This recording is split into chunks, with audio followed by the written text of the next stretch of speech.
உலகமே புற்றுநோயை கண்டு மிரண்டு கொண்டிருக்கையில் அந்த நோய்க்கு மருந்து கண்டுபிடித்த அந்த விஞ்ஞானியின் வாழ்க்கை மிகவும் கொடூரமானது, மிகவும் பரிதாபமானது.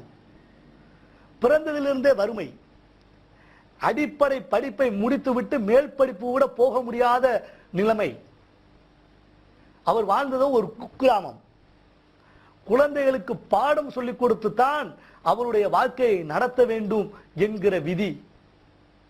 இதையெல்லாம் தாண்டி நாம் ஏதாவது அறிவியல் உலகத்தில் சாதிக்க வேண்டும் என்கிற லட்சியத்தோடு அவர் நகரம் தேடி வருகிறார். நகரத்திலே யாரும் அவரை உலகமெங்கும் வா வா என்று வரவேற்கவில்லை. வறுமைதான் அவரை அங்கும் வாட்டியது. அப்போது விடாமுயற்சியின் காரணமாக, மனதுக்குள் இருந்த லட்சியத்தின் மீது இருந்த நம்பிக்கையால், வாழ்க்கையில் முயன்றால் முடியாதது ஒன்றும் இல்லை என்ற நம்பிக்கையால் அவர் இதை சாதித்து காட்டினார்.